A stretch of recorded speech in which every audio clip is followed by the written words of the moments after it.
নমস্কাৰ কুমৰক সুদং কোলম্বাই লগতে কাৰ্ডম কি খবৰ মোৰ খবৰ ভালে আছে আপোনালোকৰ খবৰ কেনেকুৱা নিশ্চয় জনাব নাপাহৰিব তো প্ৰথমতে সকলোলৈ অসমবাসীলৈ আলি আই লিগাঙৰ লগতে কিবা যোনটো সৰস্বতী পূজাৰ শুভেচ্ছা থাকিলে আৰু আজিৰ দিনটোতে এটা বেয়া ঘটনা ঘটিছিলে যোনটো পুলৱামা এটেক হৈছিলে যোনটো CRPF সকলৰ কাৰণে তো তেওঁলোকৰ আত্মা শান্তি পাওক এইটো মোৰ মনৰ পৰা কামনা কৰিছোঁ লগতে ভালকৈ আলি আই লিগাং তাৰপিছতে সৰস্বতী পূজাটো ছেফলি আপোনালোকে পালন কৰক তো আহিছোঁ মেইন টপিকলৈ যে ইণ্ডিয়ান আৰ্মি এপ্লাই আৰম্ভ হৈছেহি ইয়াৰ কাৰণে কি লাগিব কি ডকুমেণ্ট লাগিব আৰু কিছুমানে মোক কিছুমান প্ৰশ্ন সুধি আছে ইণ্ডিয়ান আৰ্মিৰ বিষয়ে সকলো এই ভিডিঅ'তে জনাব চেষ্টা কৰিম কেনেকৈ এপ্লাই কৰিব কাৰণে আপোনালোকক কি লাগিব কিমান পাৰ্চেণ্টেজ লাগে ক'ত কিমান লাগে সকলো এই ভিডিঅ'তে জনাব চেষ্টা কৰিম তো বলো আজি ভিডিঅ' বিনা দেৰি নকৰাকৈ আৰম্ভ কৰোঁ আৰু প্ৰথমবাৰ মোৰ চেনেল প্লিজ চেনেল ছাবস্ক্ৰাইব লগতে বেল আইকনটো দবাব নাপাহৰিব বনাই আছোঁ তো এতিয়া আহিছোঁ আপোনালোকৰ যোনটো ইণ্ডিয়ান আৰ্মি ভেকেঞ্চিটো কেনেকৈ এপ্লাই কৰিব ইয়াৰ কাৰণে কোনটো ৱেবছাইট যাব লাগিব মই এটা ৱেবছাইট দেখাই দিছোঁ ইয়াতে আপোনালোকে ছাইডত দেখিব এইটো মোৰ নিজৰ ৱেবছাইট হয় আপোনালোকে গৈ পেলাই চেক আউট কৰিব পাৰিব যেনেকৈ মই লিখিছোঁ ইয়াতে আপোনালোকে দেখিব assamnewjob.com বুলি এটা ৱেবছাইট আছে এইটো মই নিজে ক্ৰিয়েট কৰা মই আৰু মোৰ দাদা এজনে এইটো ক্ৰিয়েট কৰিছোঁ এইটো কাৰণে আপোনালোকে ছাপোৰ্ট কৰিব পাৰিব তালৈ গৈ পিনে এনেকৈ চেক আউট কৰিব মই যেনেকৈ আপোনালোকক দেখুৱাই দিছোঁ স্ক্ৰল কৰিব তললৈ ইয়াতে সকলো ভেকেঞ্চিৰ আপোনালোকে আপডেট পাব অকল ইণ্ডিয়ান আৰ্মি নহয় ডিষ্ট্ৰিক্টৰ যিমানখিনি ভেকেঞ্চি আহে লগতে আপোনালোকৰ আধাৰ কাৰ্ড পান কাৰ্ড এনেকুৱা যিমানখিনি আপডেট দিবলগীয়া আছে এইবিলাকো আপোনালোকে দিব পাৰিব মই যেনেকৈ আপোনালোকক দেখুৱাই দিছোঁ লগতে যিমানখিনি ভাৰত চৰকাৰৰ ভেকেঞ্চি আহে তাৰপিছতে বেলেগ ভেকেঞ্চি সকলো অনলাইন এপ্লাই যোনটো কিবাৰ কাৰণে মহাশক্তি লগতে ড্ৰাইভিং লাইচেঞ্চ সকলোতে ইয়াৰ এপ্লাই কৰিব পাৰিব তললৈ স্ক্ৰল কৰিব এনেকৈ ইয়াতে আপোনালোকে দেখিব ইণ্ডিয়ান আৰ্মি অগ্নিবীৰ এপ্লাই বুলি দেখা আছে এনেকৈ ক্লিক কৰিব মই যেনেকৈ আপোনালোকক ক্লিক কৰি দেখাই দিছোঁ ইয়াতে সকলো আপোনালোকে ডিটেইলছ পাই যাব আৰ্মিৰ বিষয়ে তো তললৈ স্ক্ৰল কৰিলে আপোনালোকৰ প্ৰথম আহিছোঁ আপোনালোকৰ ভেকেঞ্চি কিমান আহিব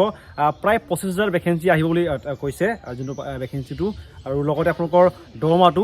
আৰ্মিৰ দৰমহা কিমান হ'ব 30,000 পাৰ মান্থ আপোনালোকৰ 30,000কৈ হ'ব আপোনালোকৰ আৰু ভেকেঞ্চি লোকেশ্যনটো আপোনালোকৰ অল ইণ্ডিয়া ভেকেঞ্চি হ'ব আপোনালোকে গমেই পায় আৰ্মিৰ বিষয়ে বাকী অফিচিয়েল ৱেবছাইটৰ নামটো হৈছে joinIndianArmyNIC.com তাৰপিছত আপোনালোকৰ মই বিশেষকৈ ক'ম GD আৰু ট্ৰিটমেণ্ট বাকী টেকনিকেল আৰু লগতে ক্লাৰ্ক এইবিলাক আপোনালোকে নিজে গৈ পেলাই চেক আউট কৰিব পাৰিব সকলো ডিটেইল আপোনালোকক মই দি দিম তো প্ৰথমে আহিছোঁ আপোনালোকৰ অগ্নিবীৰ GDটো বহুত সংখ্যক ল'ৰা ছোৱালী এপ্লাই কৰে তাৰ কাৰণে আপোনালোকৰ এডুকেশ্যন কোৱালিফিকেশ্যনটো প্ৰথমে কৈ দিছোঁ তো ইয়াৰ কাৰণে আপোনালোকৰ হ'ব মেট্ৰিক পাছ লগতে আপোনালোকৰ 45% থাকিব লাগিব মাৰ্কটো লগতে প্ৰতিখন ছাবজেক্ট আপোনালোকৰ 33 নম্বৰ থাকিব লাগিব মানে আপোনালোকৰ অসমীয়া 33 থাকিব লাগিব ইংলিছ 33 থাকিব লাগিব এনেকৈ আপোনালোকৰ নম্বৰ থাকিব লাগিব নহ'লে আপোনালোকে এই ভেকেঞ্চিৰ কাৰণে এলিজিবল নহ'ব কিছুমানে ভুলকৈ এপ্লাই কৰি লয় কিন্তু আপোনালোকৰ মেইন জেগাত গৈ পিনে আপোনালোকৰ দিগদাৰ হ'ব এইটো কাৰণে ভুলকৈ নিদিব তাৰপিছত আপোনালোকৰ আহিছোঁ যোনটো ট্ৰিটমেণ্টৰ কাৰণে 8 পাছো আছে আপোনালোকৰ 10 পাছো আছে আপোনালোকে গৈ চেক আউট কৰিব পাৰিব ইয়াৰ কাৰণে কোনো পাৰ্চেণ্টেজৰ দৰকাৰ নাই আপোনালোকে চাই ল'ব পাৰিব বাকী আপোনালোকৰ দৰমহাটো কৰিছোঁ কিমান হ'ব তো প্ৰথম আপোনালোকৰ দৰমহা হ'ব 30,000 পৰা 30,000 হ'ব আপোনালোকৰ প্ৰথম বছৰৰ আৰু আপোনালোকৰ 21,000কৈ ছেভ কৰিব পাৰিব বাকী ডিটেইলছ চাই ল'ব আৰু আপোনালোকৰ যেতিয়া আপোনালোকে চাকৰিটো শেষ কৰিবগৈ তেতিয়া আপোনালোকে পাব 10,04,000 আপোনালোকে পইচা পাব লগতে আপোনালোকৰ থাকিব লাইফ ইঞ্চুৰেঞ্চ ইয়াৰ কাৰণে থাকিব আপোনালোকৰ 48 লাখ 48 লাখ আপোনালোকে পইচা পাব এইটো লাইফ ইঞ্চুৰেঞ্চ হয় তাৰপিছত আপোনালোকৰ আহিছোঁ ইয়াৰ চিলেকশ্যন প্ৰচেছটো কি হ'ব তো ইয়াৰ কাৰণে আপোনালোকৰ হ'ব প্ৰথমে আপোনালোকৰ হ'ব অনলাইন এক্সামিনেশ্যন যাক কোৱা হ'ব CBT মানে হৈছে কম্পিউটাৰ বেছ টেষ্ট যোনটো সম্পূৰ্ণকৈ কোৱা হয় লগতে আপোনালোকৰ থাকিব ফিজিকেল এফিচিয়েঞ্চি টেষ্ট তাৰপিছতে ফিজিকেল মেজাৰমেণ্ট টেষ্ট যাক কোৱা হ'ব PET লগতে PMT তাৰপিছত আপোনালোকৰ থাকিব টাইপিং টেষ্ট এইটো কিছুমান টেকনিকেল ভেকেঞ্চি থাকে এইবিলাকৰ কাৰণে হ'ব লগতে ট্ৰেড টেষ্ট যোনটো কুকমেনৰ কাৰণে থাকিব কুকমেন লগতে ট্ৰেডমেন সকলৰ কাৰণে আপোনালোকৰ যোনটো ট্ৰেড টেষ্ট থাকিব লগতে আপোনালোকৰ ডকুমেণ্ট ভেৰিফিকেশ্যন ইণ্ডিয়ান আৰ্মিৰ ডকুমেণ্ট ভেৰিফিকেশ্যনটো বহুত হাৰ্ড হয় এইটো কাৰণে চাই চিতি ডকুমেণ্টকেইটা আপোনালোকে আপলোড কৰিব যেতিয়া আপোনালোকে কৰিব লগতে আপোনালোকৰ ইয়াৰ কাৰণে GDৰ কাৰণে আপোনালোকৰ হাইটটো কিমান লাগিব 170 লাগিব হাইটটো লোৱাৰ কাৰণে বাকী আপোনালোকে চেক আউট কৰি ল'ব লগতে চেষ্টটো 77 হ'লে হ'ব নৰ্মেল GDৰ কাৰণে আৰু আপোনালোকে 5 চেণ্টিমিটাৰ ফুলাবগৈ লাগিব 77 হ'ল থাকে বাকী আপোনালোকৰ হাইটকেইটা প্ৰায়খিনি চেম বুলি ক'ব পাৰি তো এইটো এপ্লাই কৰা ডেটটো যোৱাকালিৰ পৰা আৰম্ভ হৈছে 13 তাৰিখৰ পৰা আপোনালোকৰ এই ভেকেঞ্চিৰ কাৰণে এপ্লাই আৰম্ভ হৈছে লগতে ইয়াৰ লাষ্ট ডেট মানে এপ্লাই কৰা লাষ্ট ডেট হৈছে 22 তাৰিখ মানে 22 মাৰ্চৰ আপোনালোকৰ এইটো এপ্লাই কৰা ডেটটো সমাপ্ত হ'ব। এইটো কাৰণে সোনকালে গৈ পিনি